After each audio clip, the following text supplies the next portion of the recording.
75세 이후에 받은 건강검진 때문에 암은 없었는데 중환자실까지 가게 된 어르신 실제로 계십니다.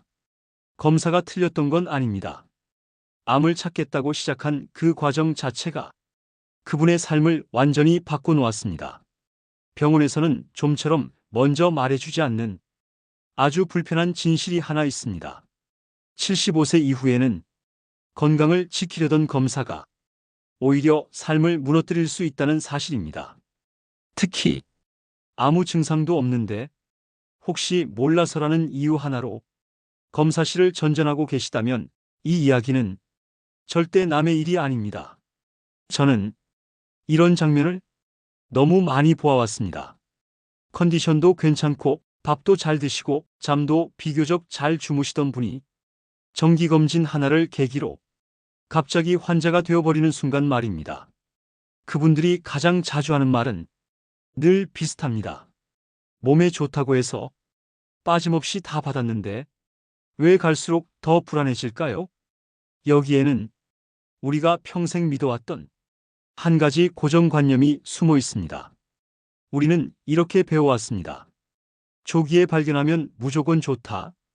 검사는 많이 할수록 안전하다. 하지만 노년의 몸에서는 이 공식이 그대로 적용되지 않습니다. 75세가 넘으면 우리 몸에는 병이라기보다는 세월의 흔적이 하나둘 쌓이기 시작합니다. 조금 낡아 보일 수는 있어도 당장 고쳐야 할 고장은 아닙니다. 그런데 최첨단 검사 장비는 이 자연스러운 변화를 그대로 두지 않습니다. 작은 점 하나, 조금 튀어나온 디스크, 약간 불규칙한 심장 박동에도 검사 결과지에는 빨간 줄이 하나 그어집니다. 정밀 검사 권유. 문제는 바로 그 문장 하나에서부터 시작됩니다.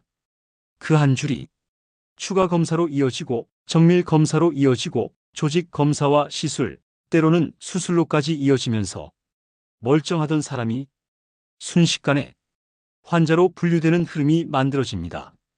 이 과정에서 몸이 갑자기 변한 건 아닌데도 사람은 달라집니다. 괜히 더 아픈 것 같고 가슴이 두근거리는 것 같고 잠이 안 오고 하루 종일 검사 결과만 떠올리게 됩니다. 몸보다 먼저 불안이 삶을 지배하기 시작하는 겁니다. 그리고 이 불안은 노년의 몸이 감당하기 어려운 또 다른 검사와 처치로 사람을 끌고 갑니다. 여기서 많은 분들이 이렇게 말씀하십니다. 그래도 암은 조기에 발견해야 하는 거 아니에요? 맞는 말처럼 들립니다. 하지만 75세 이후에는 조금 다른 계산이 필요합니다. 노년기에 흔히 발견되는 전립선암, 갑상선암, 일부 대장 용종은 자라는 속도가 매우 느립니다. 그 병이 생명을 위협할 정도로 커지기까지는 10년, 15년이 걸리는 경우도 많습니다. 반면 그걸 찾기 위해 받는 검사와 치료는 지금 당장 요실금, 만성 통증, 걷는 힘의 저하, 인지 기능 저하를 남길 수 있습니다. 미래의 위험을 막기 위해 현재의 삶을 먼저 잃는 아이러니한 상황이 여기서 시작됩니다. 그래서 여러 나라의 의료 기준에서는 75세 이후 무증상 선별 검사에 대해 득보다 실이 크다는 경고를 분명히 하고 있습니다. 이건 병원을 멀리하라는 이야기가 아닙니다. 아플 땐 병원에 가야 합니다. 증상이 있을 땐 검사가 필요합니다. 다만 증상이 없는데도 불안하다는 이유로 받는 검사는 75세 이후에는 방패가 아니라 짐이 될 수 있다는 사실, 이 점은 꼭 알고 계셔야 합니다. 그렇다면 어떤 검사가 문제이고 어디까지가 필요한 검사일까요? 이 질문에 대한 답을 이제 하나씩 차분하게 살펴보겠습니다. 이 질문에 답하기 위해 먼저 실제로 가장 흔하게 벌어지는 장면 하나를 그대로 떠올려 보겠습니다. 아무 증상도 없습니다. 걷는데 문제없고 식사 잘하고 밤잠도 크게 깨지지 않습니다. 그런데 정기검진 결과지 한 장에 이 문장이 찍혀 나옵니다. 혹시 몰라서 정밀 검사 권유. 그 순간부터 몸이 아니라 삶의 리듬이 흔들리기 시작합니다. 그날 밤 평소엔 느끼지 못하던 신호들이 갑자기 또렷해집니다. 배가 괜히 더부룩한 것 같고, 심장이 평소보다 빨리 뛰는 것 같고, 허리가 더 아픈 것 같고, 잠자리에 누워도 검사 결과지가 머릿속을 떠나지 않습니다. 몸이 변한 게 아닙니다. 불안이 몸을 지배하기 시작한 겁니다. 그리고 그 불안은 다시 병원으로 사람을 데려갑니다. CT를 찍고 MRI를 찍고 조직 검사를 권유받고 확실히 해보자는 말에 또 한 번 고개를 끄덕이게 됩니다. 이때부터 노년의 몸은 젊은 몸과 전혀 다른 반응을 보입니다. 출혈이 잘 멈추지 않고 염증이 오래가고 감염에 취약해지고 회복 속도는 눈에 띄게 느려집니다. 검사 하나하나는 분명히 필요해 보이지만 그 연결고리 전체를 놓고 보면 이건 치료라기보다 사람을 환자로 만들어가는 과정에 가깝습니다. 의료 현장에서는 이 흐름을 이렇게 부릅니다. 과잉 진단, 과잉 검사, 과잉 치료 기능 저하. 폭포수처럼 한번 시작되면 멈추기 어려운 구조입니다. 여기서 많은 분들이 이렇게 말씀하십니다.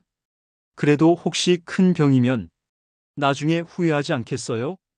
이 마음 너무나 자연스럽습니다. 하지만 75세 이후에는 한 가지를 꼭 함께 계산해야 합니다. 그 병이 내 삶을 위협하기 전에 검사와 치료가 먼저 삶을 무너뜨리지는 않는가. 노년기에 자주 발견되는 문제들, 예를 들어 전립선의 작은 변화, 갑상선의 미세 결절, 자라지 않는 대장 용종들은 수년 동안 아무 문제 없이 그대로 있는 경우가 많습니다. 그런데 이걸 병으로 규정하는 순간 삶은 달라집니다. 약이 늘고 병원 일정이 늘고 외출이 줄고 움직임이 줄고 몸의 기능은 더 빨리 떨어집니다. 병을 막으려다 삶의 반경이 먼저 줄어드는 겁니다. 그래서 여러 나라의 의료 기준에서는 75세 이후의 무증상 검사에 대해 이렇게 정리합니다. 발견되는 병보다 검사와 치료로 생기는 문제가 더 클 수 있다. 이건 의학이 무책임해서가 아닙니다. 오히려 너무 많은 사례를 겪은 끝에 내린 현실적인 결론입니다. 중요한 건 병이 있느냐 없느냐가 아니라 그 병이 지금 이 사람의 삶을 정말로 위협하느냐입니다. 이 기준이 빠지면 검사는 안전망이 아니라 덫이 됩니다. 그래서 75세 이후에는 검사 하나를 받기 전에 반드시 멈춰서서 이 질문을 해야 합니다. 이 검사가 지금의 내 삶을 실제로 지켜줄까? 이 질문에 분명한 답이 없다면 그 검사는 서두를 이유가 없습니다.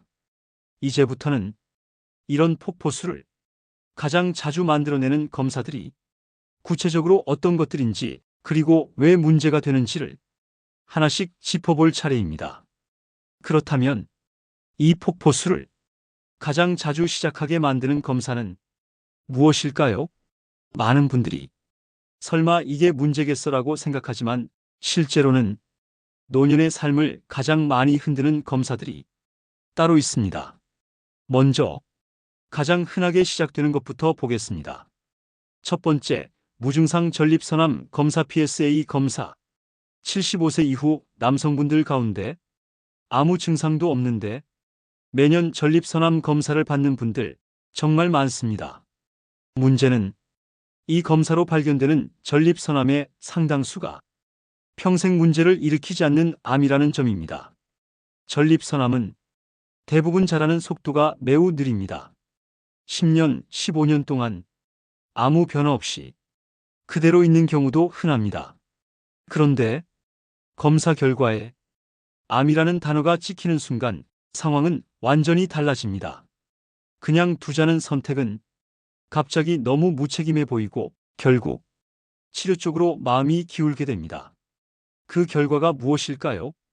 수술이나 방사선 치료 이후 요실금, 성기능 저하, 만성 통증으로 일상이 크게 흔들리는 경우가 적지 않습니다.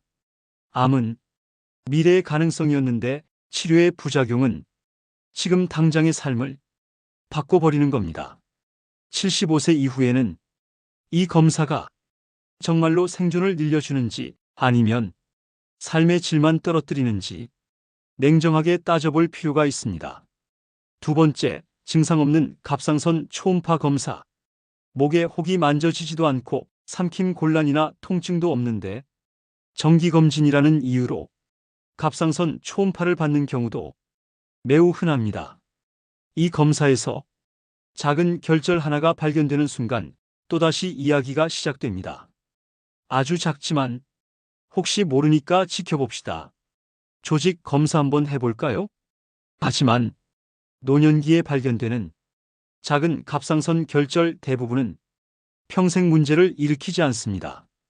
그럼에도 암일 수도 있다는 말 한마디는 사람을 불안의 굴레로 끌어넣습니다. 조직 검사를 하고 수술을 고민하고 결국 갑상선을 일부 혹은 전부 제거한 뒤 평생 약을 복용하게 되는 경우도 적지 않습니다. 그 과정에서 목소리가 변하고 피로가 늘고 몸의 균형이 깨지면서 차라리 몰랐으면 더 나았을 것 같다는 말을 남기는 분들도 계십니다. 이 검사 역시 75세 이후 무증상 상태에서는 얻는 이익보다 치러야 할 대가가 더 커질 수 있습니다. 여기까지 들으시면 이런 생각이 드실 수 있습니다. 그래도 혹시 큰 병을 놓치면 어쩌죠? 이 질문은 아주 정상적인 질문입니다. 그래서 중요한 건 검사를 무조건 끊는 게 아니라 어떤 검사는 지금 내 나이와 상태에서 굳이 시작하지 않아도 되는지를 구분하는 일입니다. 아직도 많은 분들이 이건 꼭 해야 한다고 믿고 있는 검사들이 몇 가지 더 있습니다. 그 검사들은 생각보다 노년의 삶을 더 크게 흔들 수 있습니다. 이제 나머지 검사들을 살펴보면서 왜 조심해야 하는지, 어떤 경우에는 피하는 게 나은지 조금 더 구체적으로 이야기해 보겠습니다. 앞에서 살펴본 검사들만으로도 많은 분들이 이렇게 느끼실 겁니다. 이 정도면 웬만한 검진은 다 문제되는 거 아닌가요? 그래서 여기서 중요한 건 검사 자체가 아니라 어떤 상황에서 하느냐입니다. 이제 노년기에 특히 조심해야 할 나머지 검사들을 보겠습니다. 세 번째, 무증상 대장내시경 검사. 대장내시경은 그동안 무조건 해야 하는 검사처럼 여겨져 왔습니다. 하지만 75세 이후에는 이 검사가 꼭 이득이 되는지만큼은 다시 생각해 볼 필요가 있습니다. 대장내시경으로 발견되는 작은 용종들 중 상당수는 암으로 진행되지 않거나 진행되더라도 아주 오랜 시간이 걸립니다.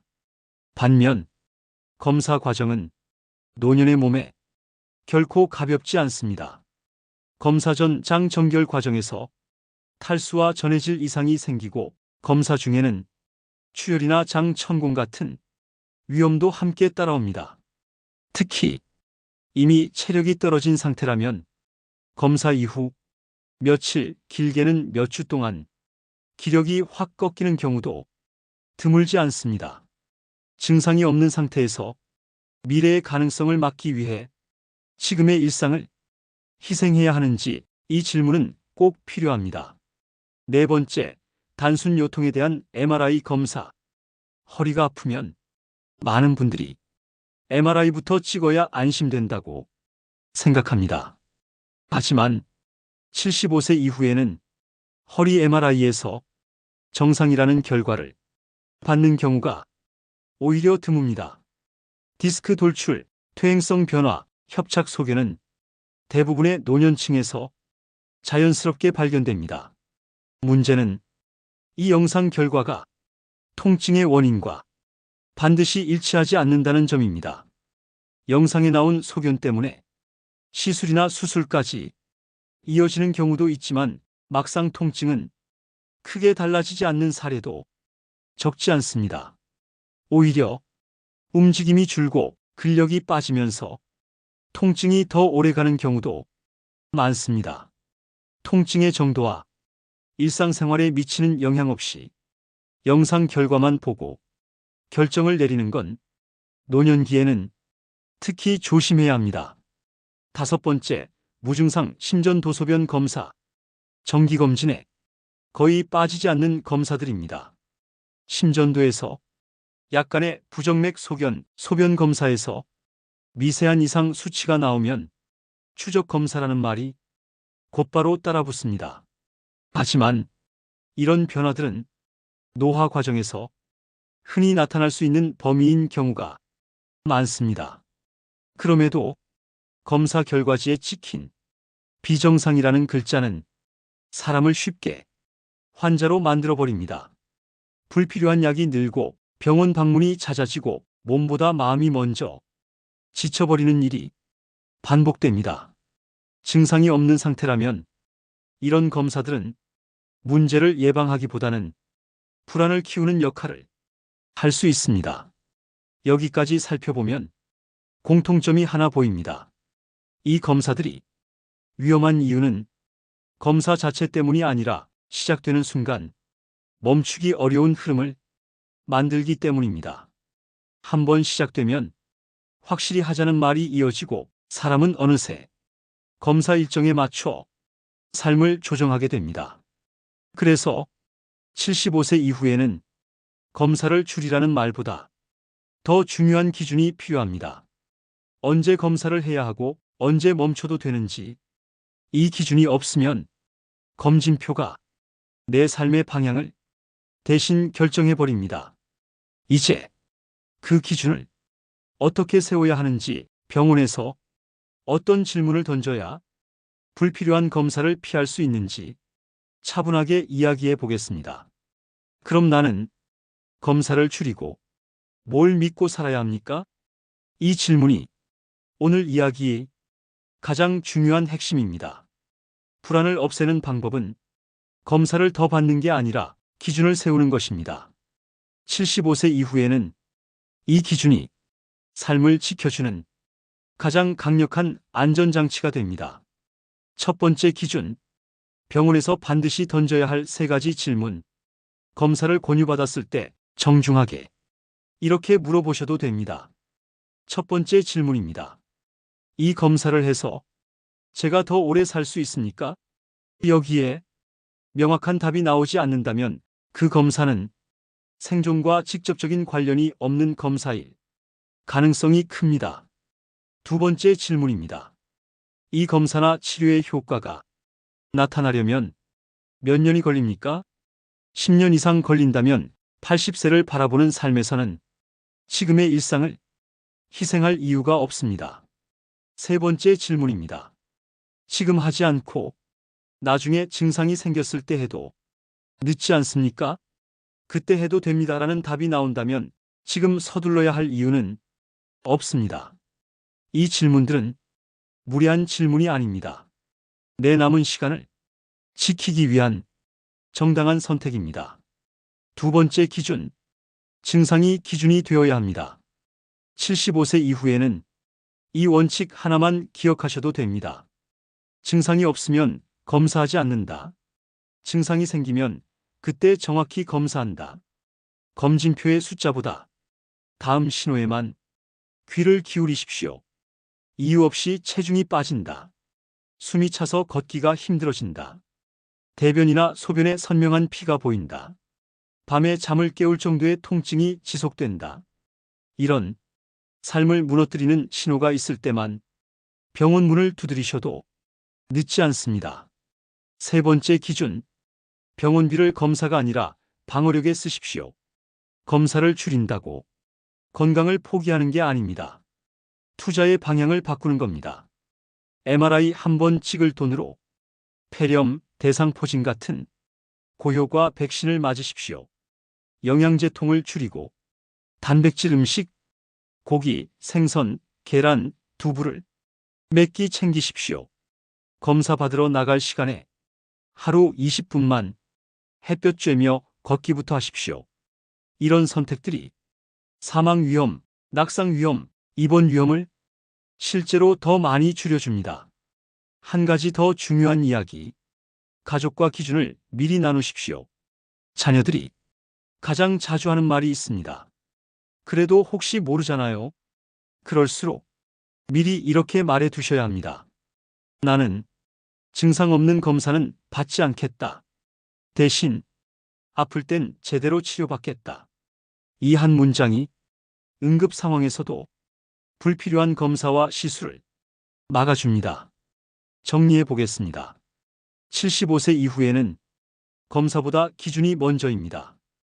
의사에게 질문하는 용기가 가장 강력한 예방입니다. 병원비를 줄이는 게 아니라 삶의 질에 투자하십시오. 검사 결과지에 인생을 맡기지 마십시오. 여러분의 몸은 고장난 기계가 아닙니다.